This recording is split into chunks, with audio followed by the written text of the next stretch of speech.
The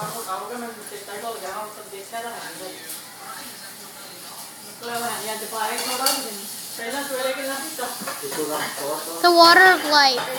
Long before you or I was born, they reigned in a life country called Great Way.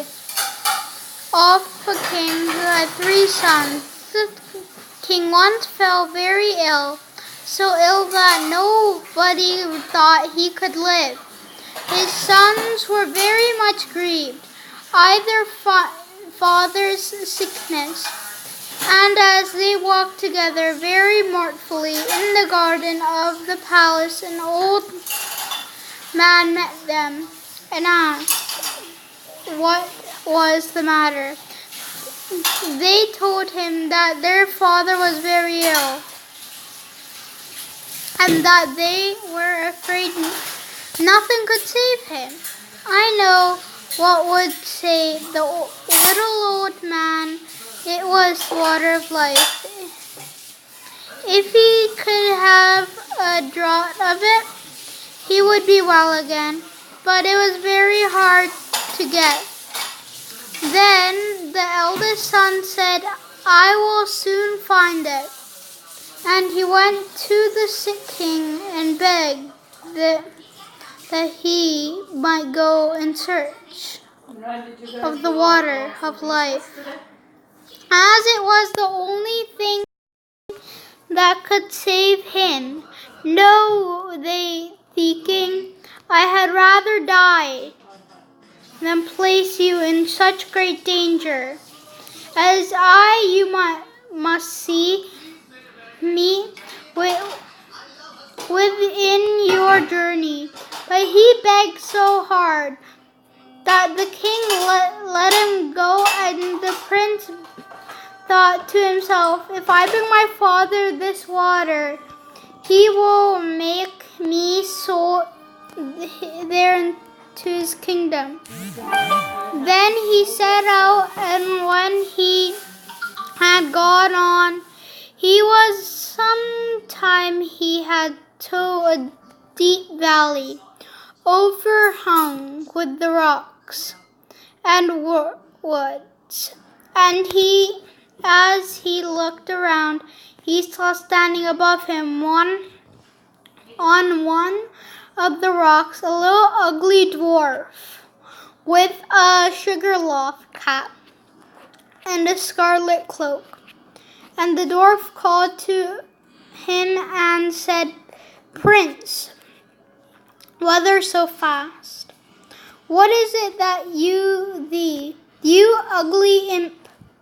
Said the prince, hulky and rude on, but the dwarf had encouraged, and his behavior and laid in a fairy spell off ill luck upon him, so that as he rode on the mountain pass became narrower, and at last the way was so strangled that he could not go 2 steps forward.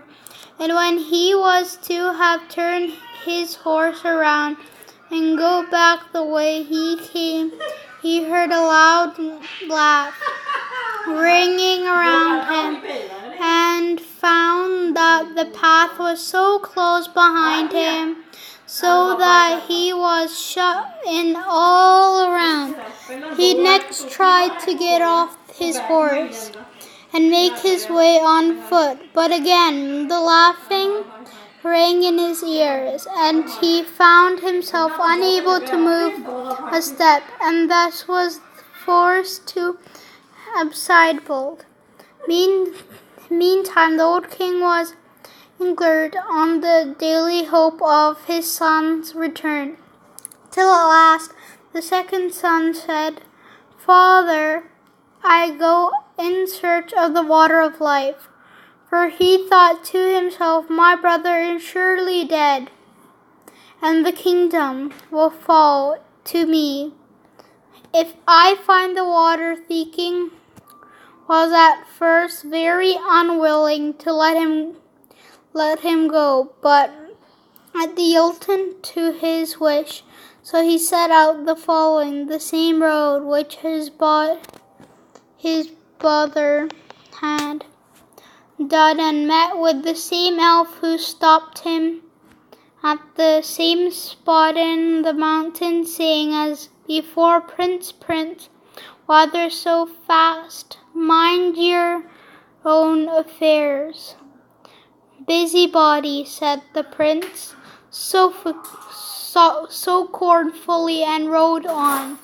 But the dwarf put the same spell upon him as he put on his elder brother, and he too was at last obliged to take upon to the heart of the mountains. This it was proudly silly people who think themselves above everyone else, and they're too proud to ask or take advice. When the second prince had been gone a long time, the youngest son said he would go and search for the water of life, and trusted he should soon be able to make his father well again. So he sent him out, and the dwarf met him too, at the same spot in the valley amongst the mountains, and said, Prince, whither so fast? And the prince said, I am going in search of the water of life, because my father is ill and like to die. Can you help me? Pray be kind and aid me if you can. Do you know where it is to be found? Asked the dwarf. No, said the prince, I do not pray. Tell me if you know.